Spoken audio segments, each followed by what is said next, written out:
Hi, I'm Alexa, and this is the Wishbeads podcast. I am so thrilled that you decided to tune in because I have a very special guest with us today, JJ Flizanes.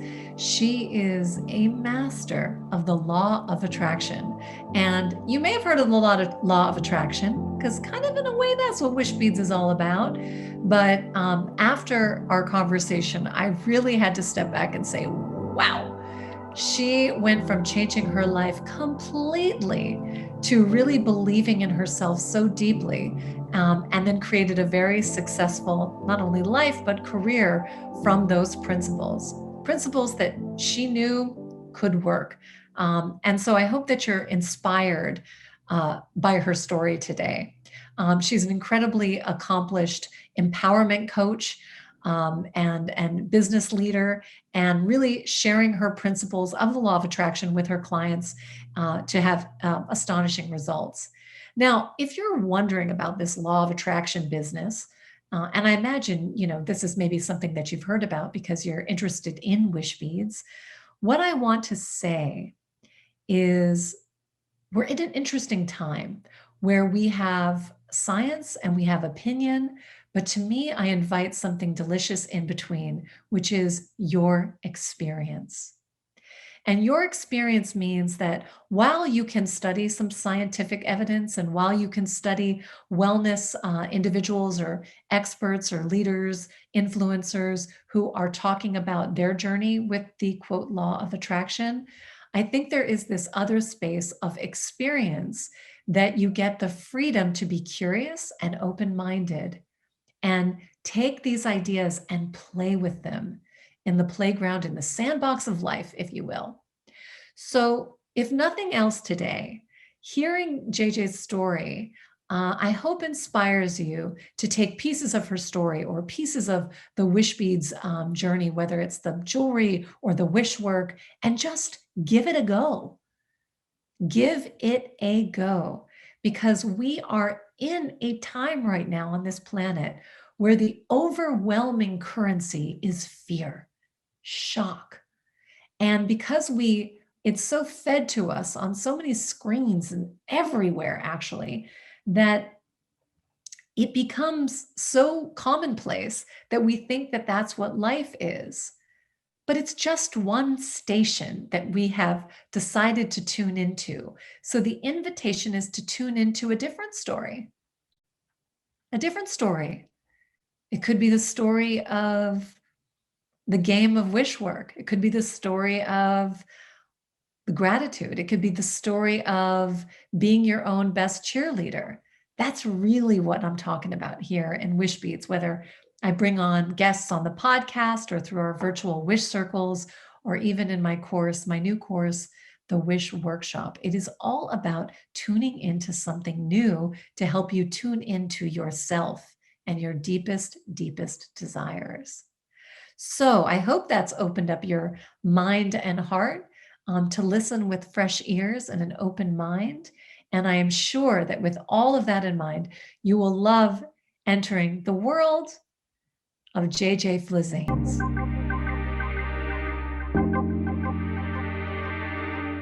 Well, good morning, JJ. I am so excited to have you here for the Wishbeads podcast. And as I was just mentioning when you jumped on, I'm delighted that we actually get to know each other in real time on the podcast. So welcome. Thank you so much, Alexa, for having me on the show. I'm a fan. I've got one on me right here, the blue one. And I got a bag of them here for some gifts that I'm going to be sharing with people, but I don't want to open mine yet. So definitely a fan. It's working for me. It's getting me what I want. So, and it was given to me by a very, very dear, one of my very closest friends who I think had met you at an event. Oh, that is fantastic. And, I have to say, and you know this too, because you're an author and you have a very successful career, but that sweetness of when you have an idea about something and you put it out into the world and someone resonates with it. I mean, besides the fact of the buying the book or the purchasing of the thing, it just sparks your heart. And so I am so touched, and I want to hear more about what your journey is. I don't know how much you want to share, but your enthusiasm is palpable, and obviously you're sharing it with others. So can you share a little bit about your wish or your wishing journey, or what it sparks your heart about the whole entire Wishbeads process? Well, it was a gift that was given to me by an energy healer, one of my very good friends, very, very dear, close friends. And so there's partly that, like the gift was given to me by someone of immense heart energy, very loving, very possibility driven, which is what I am. And so what I wrote in the wish were things, one thing that, you know what, hadn't been in process yet. I'll tell you what it is. It was finding my perfect house, because we were looking for a house. And we found it. So between the intention, and it was like, I felt it was coming anyway. And then one of my mastermind clients reads tarot cards, and she had done a reading for me, and we had done kind of like the year spread, and it kept coming up that was either like January or November that I'd find the house. And then the story and how I found the house is pretty magical in itself, because I teach law of attraction. So it literally like couldn't be any more perfect law of attraction story of how things unfold, and how so good. Everything is important. Every part of the process is important, and there's no mistake. And people think if it didn't work out the way I wanted it to, they focus on that it didn't turn out the way you wanted to, not recognizing that it's leading you somewhere else. And so oftentimes people get cut off, or they're too short to judge and decide if something's working. For a lot of people that misunderstand the law of attraction, they're counting and taking score of what's not working more than they are looking at what is working and how one thing builds on another. So the perfect divine timing of how that all happened. And then when we were at dinner and I was writing the wish for this bracelet, one of the things that also came up was just, general abundance, which, who doesn't want to work on that? And it was actually prior to me launching my certification program. So I have been a life coach, personal trainer. I call myself an empowerment strategist. And that has been since the beginning of my podcast, I think, where I look at people through all filters of health, relationship, spirituality, and business, and help them to empower themselves. And most of it's a behavioral, mental, emotional, psychological game anyway. It's really about perception. It's about beliefs. It's about point of view, interpretation. And so I come from that kind of realm. And over time, again, letting things unfold, my community has said, when are you going to teach people how to do what you do? And I thought, I can't teach people to do what I do. I can't teach how to think like me. And then at one of my live events, but then like that set the like little momentum going, little snowball. Right. And then it just kept kind of going. And then it like, I could see it, then I understood it. And then I thought, well, no, I can't teach you how I think, but I could teach you the tools I use. And then of course that opened everything up. And that was back in 2019, 2020. And I decided through referrals and connections that I've had through the podcast this year and relationships that have been built, I decided that 2021 would be the year that I would launch the certification. And I was actually going to wait to launch it in October at my next event, which is my next manifestation bootcamp in 2021, October 1st to the 3rd. But a relationship kind of blossomed. Again, I'm in law of attraction terms, when you chase money, when the goal is like chasing money, you're not allowing things to unfold. Not to mention the only thing that we ever want, like the only reason why you want anything you want, the only reason I want a house, the only reason why I want abundance, the only reason why anyone wants a relationship or to lose weight is because you think you'll feel better when you have it. That's it. That's life right there. Everything you want, anything you want, it's only because you think you're going to feel better when you have it. And the trick is you can feel better now. In fact, you have to feel better now because you have to be in alignment with it. And you can only be in alignment with that thing that feels good when you feel good. So understanding all of that, I've just sort of let life sort of unfold and have a relationship with a doctor who's sort of exploding on the scene. And she is big on emotional piece to the whole cancer journey, and, got the intuitive hit to work with her and ask like, well, who are you sending people to deal with their emotions? And cause she was on the same page as me in terms of understanding that, again, emotions are literally everything. And science can prove it over and over again. And every book I've read, every person I've interviewed, every doctor that I respect is teaching these things to some degree. And so this whole relationship kind of blossomed very quickly. Now we're kind of game on, and all of a sudden I am in a need to clone myself.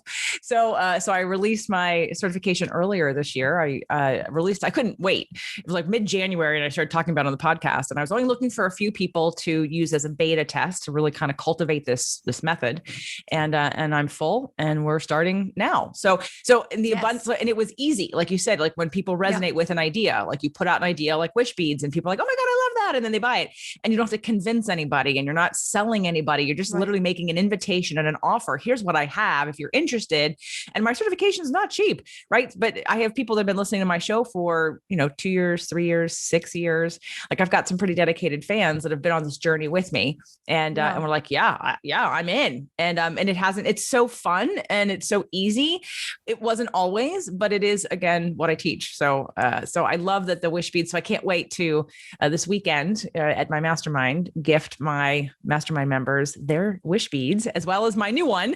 And we'll all, we'll do a little Reiki on it. We'll do a little space clearing on it. We'll do a little centering and meditation. And then we'll all write our wishes together and put them in the bracelet. I love that.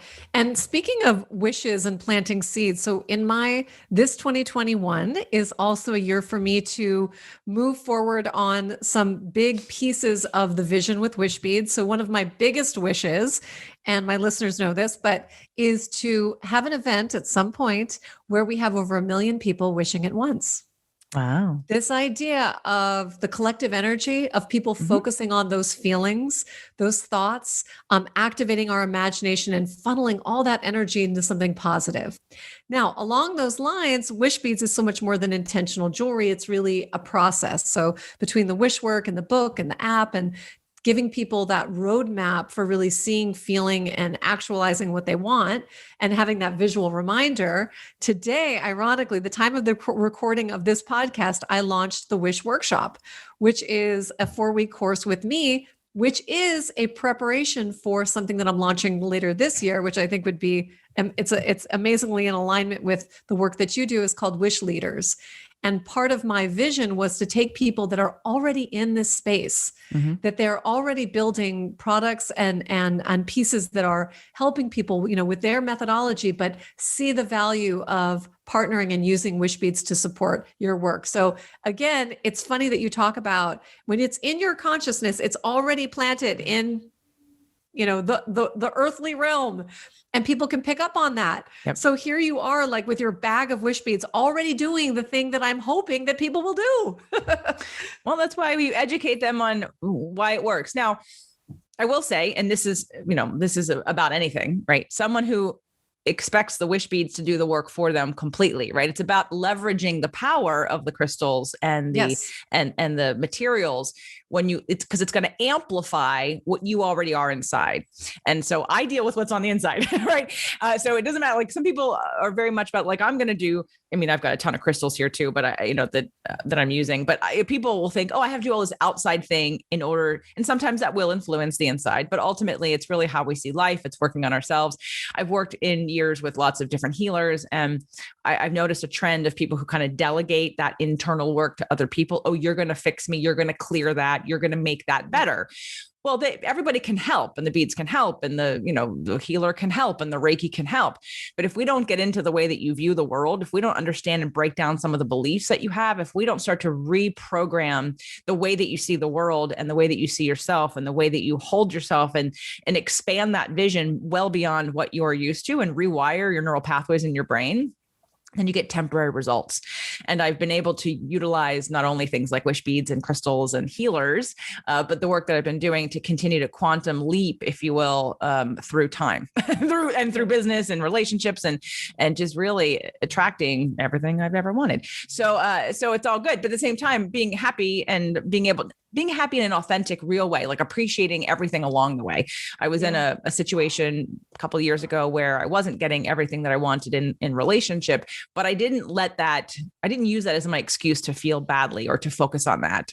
It was sad, but I wasn't a sad person. Most people who knew me would say that I was the happiest person, truly like authentically happy person they knew, because I don't delegate my happiness to other people or circumstances. And that's a skill that you learn. That's a practice. That's a deeper dive. And I think until people understand that, like that's when all these things that you use, crystals, wish beads, whatever, affirmations, like amplifies what's going on internally. But we have to address what's going on internally, because no one else can do it for you. No one else can look at the world. No one is in your brain telling you what to think or how to interpret a situation. No one's looking at the beliefs or the fears or the worries or the patterns that you have. And that's really important for growth, no matter what you're using to amplify what's inside of you.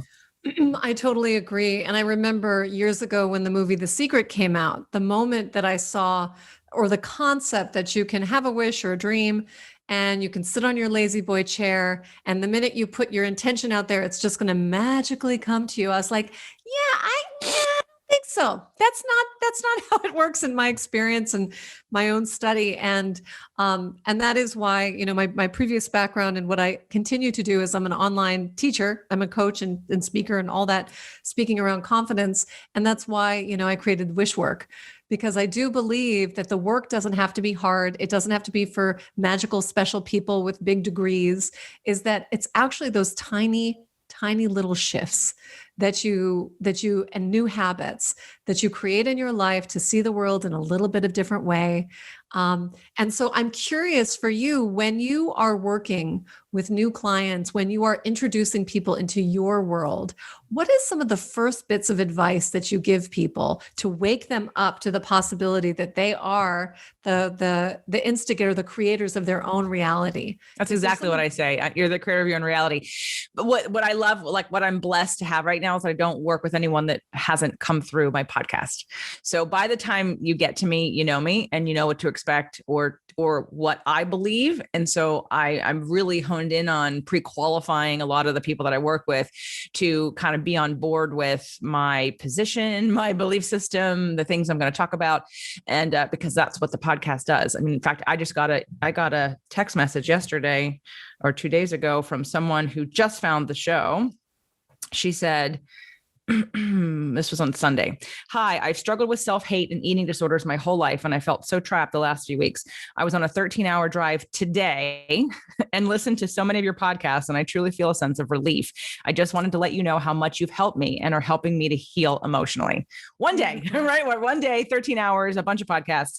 And that's the beauty of that. When they finally get to me, they're ready, and I don't have to convince anybody. I don't have to prove myself. I don't have to have this getting to know you thing. Like I learned in the past that when I started out as a personal trainer who wanted to talk about law of attraction and psychology and emotions, that people compartmentalize that very differently. And that wasn't ultimately the box I was in was way too small, of course, but I was there for a long time because I had accolades. I was named best personal trainer in Los Angeles in 2007 by Elite Travel Magazine. I've been featured in Shape Magazine and all these other magazines and lots of TV.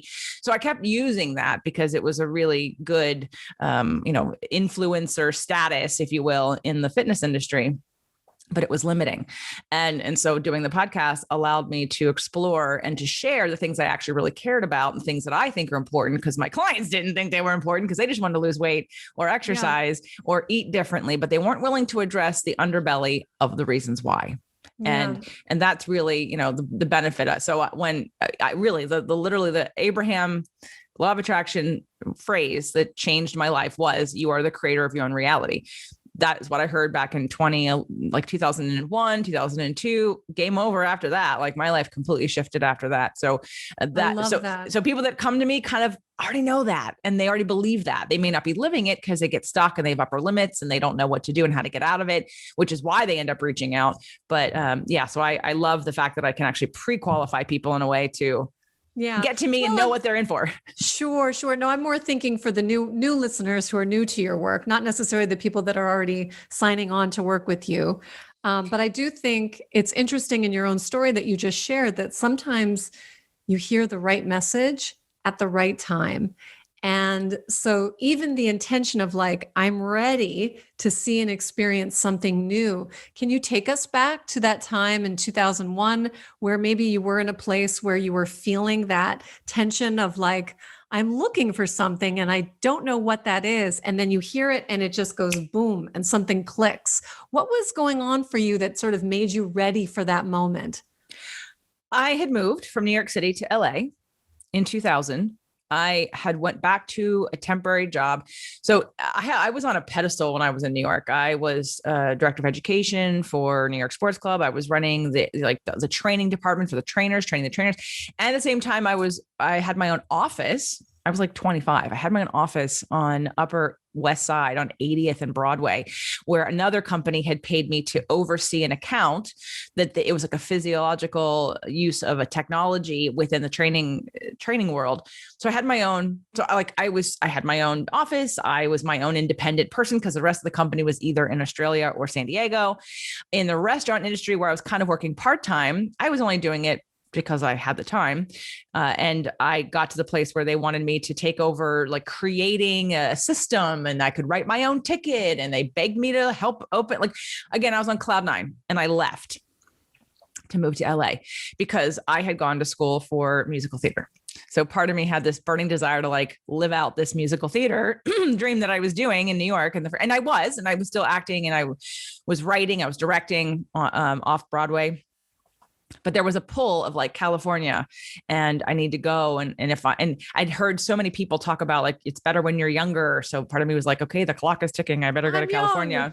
Right. Let me go now. So I left and I moved 3,000 miles by myself and really only knew like two people. And so I didn't really have a support system and went back to a job in the food industry. I was at the time, like literally manager and then running restaurants. And I had gone back to being like a server. And I remember one of the restaurants that I went to hire at, she said to me, we don't have any management positions open. I said, I'm not here for a management position, but my resume spoke to that I could run the restaurant. I'm like, I just want to be a server. I need the flexibility. I want to go on auditions. But I hated it, right? I hated it. And so I asked universe, like, okay, I have this kick-ass resume for acting, like Carnegie Mellon, Syracuse, NYU, great teachers, great methods. And then I have a really great professional personal training resume and Like, I'm like, how can I make my life work for me? And in a dream, it came to me that I was to open up and franchise, if you will, or license a company in New York that I had worked for. So here I am now. I've now opened my own business in LA and I'm driving all over the place because LA is not New York and LA, you go anywhere, you got to be in the car. So it came to me because I was listening to Abraham in the car. And why I was ready for it was because I was right at that time of feeling victimized, if you will, by the circumstance. Like, how do I get clients? And thinking that I had to work hard, thinking I had to not sleep, thinking I had to, what was being modeled for me in the entrepreneurial space were stressed out, broke, disconnected, not happy people who were in scarcity. So that was what was being modeled for me in the entrepreneur world. So that's what I thought I had to be. So here I am driving around wondering when I'm going to get the next client, driving miles and miles and miles for a client and feeling a little in victim, a little in scarcity, well, a lot in scarcity, let's be honest. And so when I heard you the creative own reality, it hit me like, oh, so if I don't like it, story. Right. If I don't like it, I can change it. Done. I will do whatever it takes to change my story. And so I think so life became different after that. And then I went back and I looked at all the ways in which I had been using law of attraction and how strong my beliefs were in certain areas. Like even the story of moving to California, I was ready to leave. I worked for a restaurant. I was literally saying, because the other company I worked for was in San Diego. And I thought, I want them to move me. They're going to pay for my move to New York to San Diego. I'll stay in San Diego for a little while. And then eventually I'll come up to LA. That's how I'm going to get to California. And I remember telling myself, someone's going to pay for me to move. Someone's going to pay for me to move. And right before, like when I was getting ready to like leave, my boss and the boss above him also left and closed the San Diego office. And then the next thing that happened is that the owner of the restaurant offered to move me in exchange to work at his restaurant as a manager to transition someone into a new job. Who would have thought of someone who owns a restaurant in New York would have paid to move me to California. Like you never in a million, bizarre. Right? But I recognized how I had manifested so many wonderful, weird, strange things just because I had a feeling. I know I'm going to get this. I don't know how I'm going to get this, but I know I'm going to get this. So when I look back at my life, I saw how I was using law of attraction very successfully, not even knowing I was doing it. Yeah. So for people who are not familiar with Abraham, this is Abraham is a non-physical entity channeled by Esther Hicks. So sometimes you'll see it positioned as Abraham Hicks. And I've had the privilege of seeing her channel live. It is, you know what I love about her too, is or Abraham, it's so funny. It's like so funny and down to earth. So sometimes people think like channeling, whoa, that's weird, or, and it can kind of seem very strange to sort of mainstream. And yet, if you just move all that aside, and if your mind says, look, it's just a woman who's up there talking, it's so, there's such common sense advice, and there's an excitement to it that you think, yeah, I could do that. I can change the way that I'm thinking. I can allow the magic into my life. Yes, you have to do the work, but the way that you're perceiving the world changes everything. And from your story, I think it's funny just to bring some attention to something is, there's a habit where people are like, worst case scenario, where they're sort of playing out like, what's the worst case scenario? As opposed to what I love about your story, what is the best case scenario? Best case scenario is that someone pays for my move. Like, what is going to make this feel absolutely incredible? And I think that in the process of changing our habits, it's just a habit because people are trained because of a habit to use certain phrases like worst case scenario. But that scenario that you're planting is like a seed. And so when we give it vibration, we're actually focusing our energy on that outcome, hence attracting that outcome.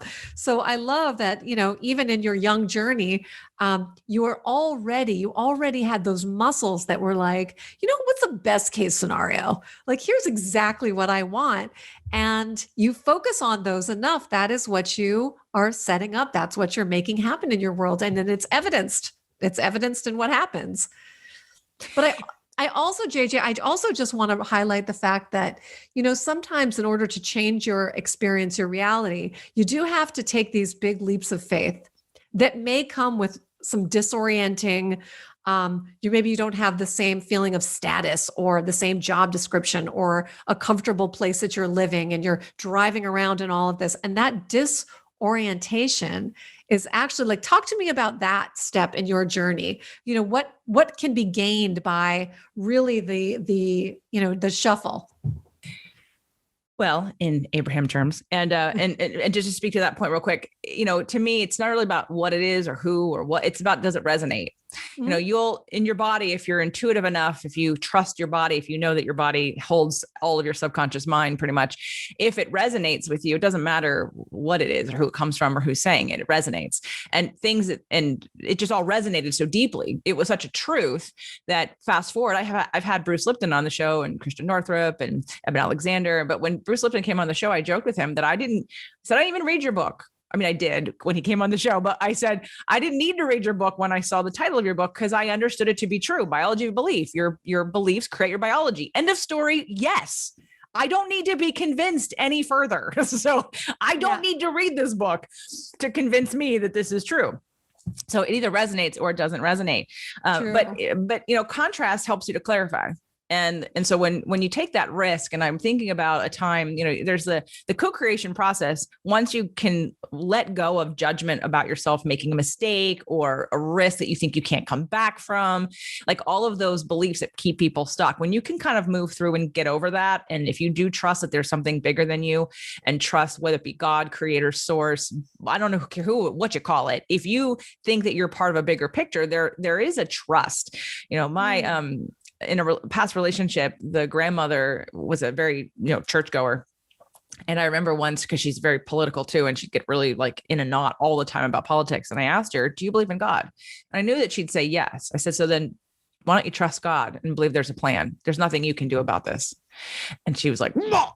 right? Like it was just all of a sudden she just shut up. And I'm like, because so many people that practice things, go through the motions, don't actually reflect on what's my level of true trust. If you really believe in a God and you go to church, you practice a spiritual practice, do you actually trust? Because if you trust, you don't have worry and anxiety and sleepless nights, and you don't have like your addictions aren't so many. You're not trying to repress emotion because you trust a bigger process.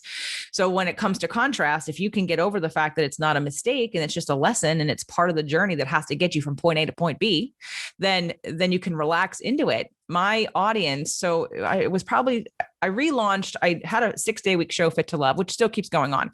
But when I relaunched Spirit, Purpose, and Energy, I had no products to sell. I had no lead generation. I had nothing. I only put it out there because I had nothing. I had no funnels to create. And then like within 2 months, this show blew up and people were like, oh my God, this is changing my, like, just like I read to you, the show is changing my life. Like I want more. And I'm like, oh, okay. People are really resonating with me teaching law of attraction. I never would have stepped out as a personal trainer and said, I'm an expert in law of attraction. Like who says that? I wouldn't have said that, but I have an audience that will say that I am. So when I put that out there and I had all of a sudden these things happen, over the years, I've tried different ways of reaching my audience to see what they need and creating programs and products. And I brought some people on. I had a giveaway called a winner free session. And so you would go to the page, you'd fill out the winner free session, and then I would choose somebody to do a free session on the air, like on a podcast. And the first 2 people that I featured, here I'm thinking, I've this expertise in like relationship work and astrology, and I teach intuition and, law of attraction. I'm thinking we're going to get into like personal things, and they want to know about business.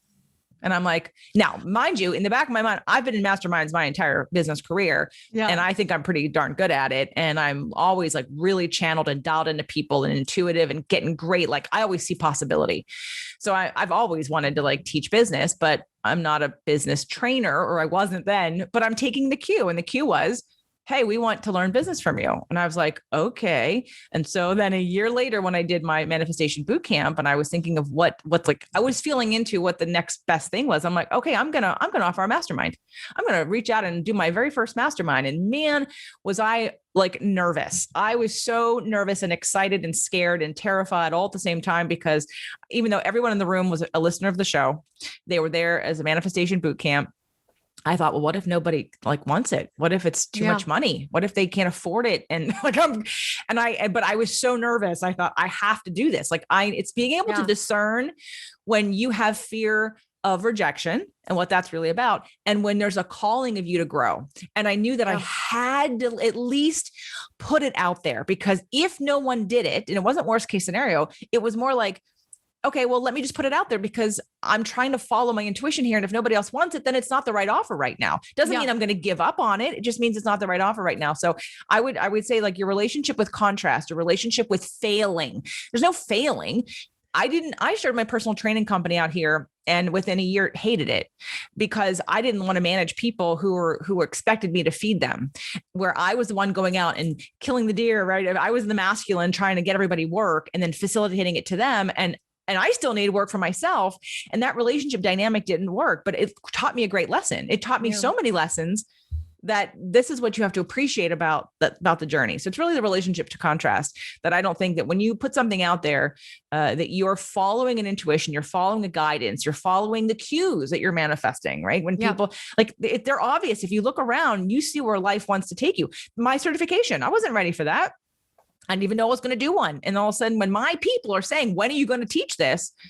Well, you got to listen. And now I am, and I filled it easily, and we're ready to go. And I've got all these things happening, and like life's going to be changing to the next level. It's exciting. It's scary, but why else are we here? Like, if we're not here to like have a good time and expand, then I would think like the idea of, well, I'm just going to kind of keep my head down and keep my mouth shut and just hope that nothing bad happens. I don't know. That feels like a really bad belief system. Yeah. And I also think, like when you go to the gym, you don't put heavier weights on, you're not going to grow you're not going to strengthen yourself. You have to get uncomfortable and try it, and just try it. But I also think what's exciting is that you have also a history that you can look back on and let that fuel you and understand that perspective. And I think appreciating your journey and appreciating that the contrast has given you really wonderful life lessons. But again, it's how you develop that story with your past. And many people, I mean, can look at a story and look at one of failure or frustration, or look at all those twists and turns and pivots and where they've led you right now. And then that last piece that you mentioned so beautifully is about trust and letting go. And I get it. It is a very wild time on the planet, and it can be filled with lots of big feelings and lots of energetic noise everywhere. So again, that developing a trust with yourself and being able to listen and feel your way through the day, feel your way through your desires is hugely helpful, because nobody else can tell you what you need and what how to do you know how to do you, but there are amazing tools out there that can help you get to know yourself and recognize when something lights up your heart and sparks your imagination and kind of makes you go, oh, what would that be like? And that's sort of the dangling carrot or sparkly object that's meant to expand your world. And so it's fun. And I personally love meeting people like you and following your work because, I find equal inspiration, other people's stories. It's like, yeah, this law of attraction stuff, it works. It works, but you have to work it.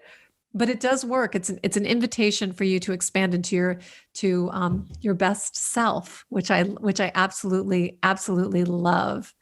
JJ, can you share with me and all of us what some of your daily practices are to stay sort of in your high vibe? They've changed over time. One of the I would say the most transformative practices that I did, especially when I was in a relationship that wasn't giving me what I wanted, even though I knew I was going to get what I wanted. Eventually, didn't know it was going to be from another person. But when you're in a situation, it's really an appreciation journal. And I want to talk just briefly about the difference between gratitude and appreciation. So I run a clubhouse. I started a clubhouse a couple months ago, a law of attraction and manifestation club. And I do a weekly rampage of appreciation. It's called Creating Positive Momentum with Rampage of Appreciation on Wednesdays. And I'm opened it up to everybody. Most of the time when I do things, it's just for my community. So I know everybody's sort of on the same page, and some of the questions they ask are a little bit more cultivated because they've either heard my show or they've listened to Abraham, or they have an awareness. So now that I'm opening up to Clubhouse, and there are people that don't know me that are coming on here, and they may not understand this whole process. I've had to explain. And someone asked me last week, can you explain the difference? Because I didn't offer it. It's on the show, but can you explain the difference between appreciation and gratitude? Because I very directly say, this is how I want you to say it. I appreciate. Okay. It's very simple. I appreciate. And then whatever you appreciate. And you're looking for the things that are easy to appreciate, that don't bring up any contrasting thoughts or feelings. There's no story. You just appreciate it. And when that person said that, because, gratitude's like a hot thing, like gratitude journals, gratitude. Well, the thing with gratitude is it's not normally as clean frequency. When people say I'm grateful, there's normally a story that you had to overcome as to why you're now grateful. So there's an attachment. So the frequency of grateful isn't normally as clean as appreciation. So with that said, I have been doing Rampage of Appreciation with anywhere from 1 to 6 partners a day for over 10 years.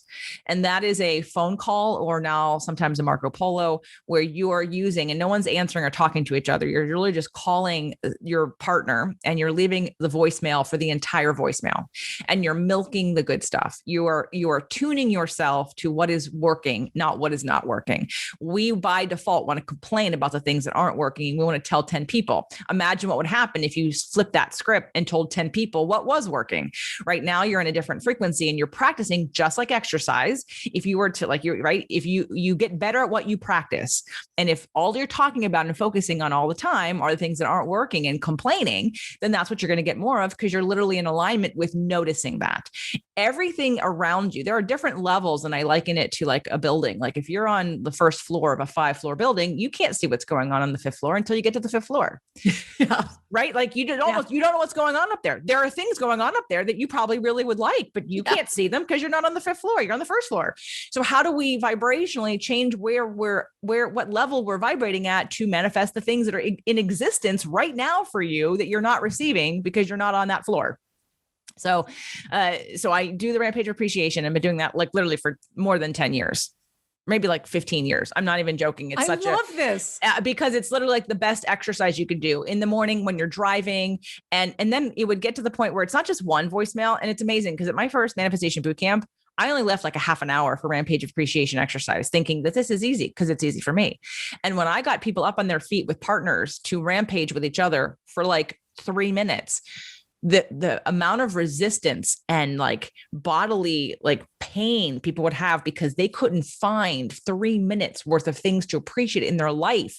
I thought, oh my gosh, we need to spend more time with this exercise. And so it turned into an hour, and I don't know, this October might be 2 hours. Like it was because it's so important that again, if we can't tune ourselves to that, I mean, that's like the simplest, easy thing. You're just talking. Right. And feeling. So that's a big practice, Rampage of Appreciation for me. And then the appreciation journal. Did you want to say something? Well, I did, only because I want to give people, and I'm super into this, by the way.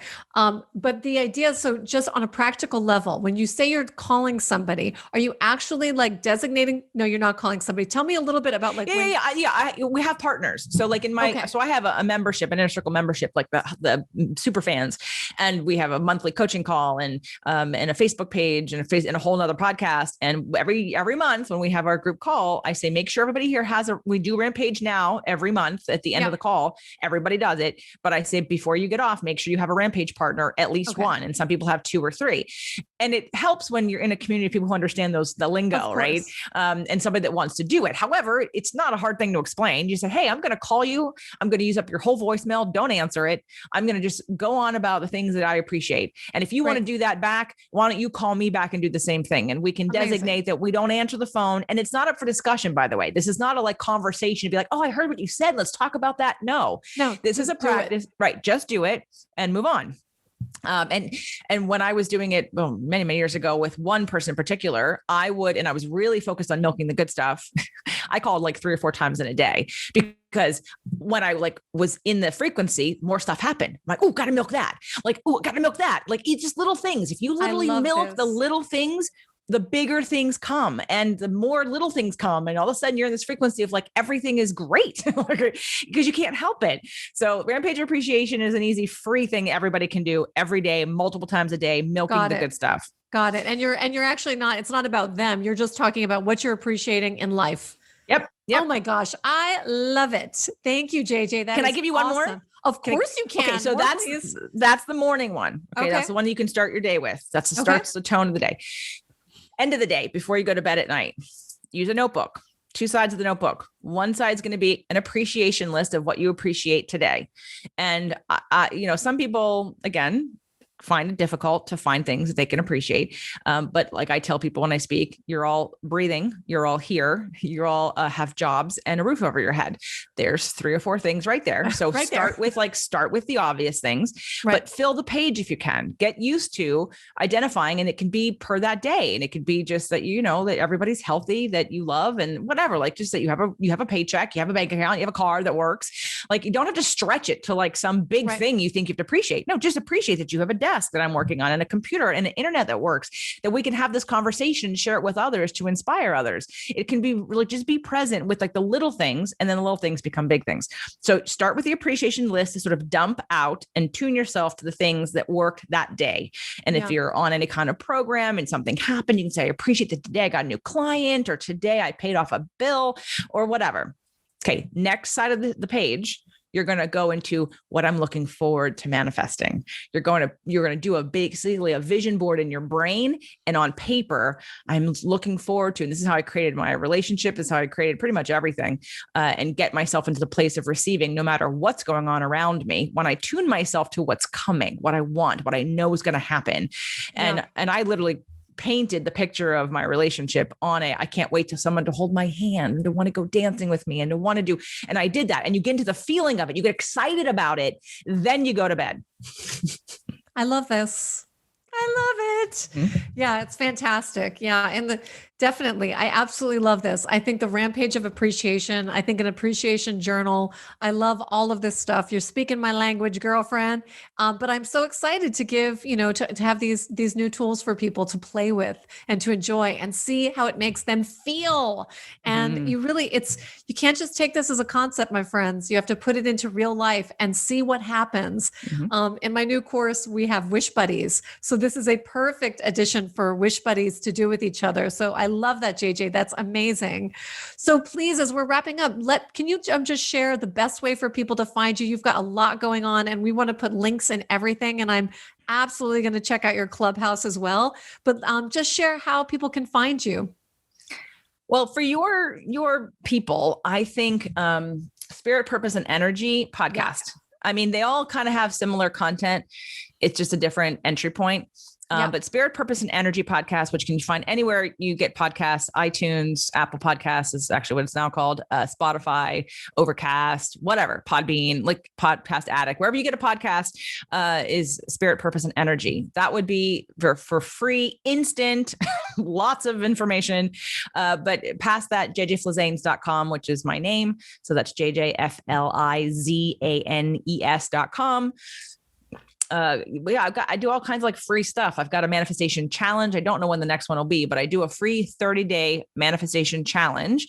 But honestly, I really only invite people to listen to the show. So that's why go to the show first. And if you like the show, go to my website, and there are some free tools there, like a free book and my manifestation challenge. There's some quizzes. So, get involved, but make sure we're in alignment. Make sure what I say resonates with you. Make sure you feel called, like your intuition says, yeah, this is what I need more of, right? This is good. Because I want to make sure we're in alignment, because those that are open to receive are the ones that are going to get the biggest benefit. So I'm not trying to sell anybody anything. I have tons of free information. Just check out and see if we're a match, and then go from there. Oh, so fun. JJ, I am so excited and I cannot wait. I'm so honored that you're, sharing Wishbeads with your latest community. And I can't wait to hear how it goes. So we'll have to do a follow-up after you present the Wishbeads to your mastermind, and we'll take it from there. But I'm just tickled to have connected with you. And I truly, we're kindred soul sisters on the attraction path. Absolutely. And I look forward to having you on my show also. We're going to talk about your whole journey, because I think when you follow your heart and you follow your passion and you follow your belief systems and you put out into the world, right? And then you see what happens and the feedback you get back. So I think your story is going to be amazing to share with my audience as well. Thank you. I'm so thrilled. I'm so thrilled. And I'm so happy to put this kind of content into the world right now in particular. I think people are really looking to take action towards their desires and goals and make the world a better place by changing themselves in the world. So keep up the beautiful work that you do in the world, JJ. I'm so psyched that we connected. Thank you, Alexa. And I look forward to putting my new wishes in my new bracelet. And then next time you're going to see that on my wrist also. Yes. Awesome.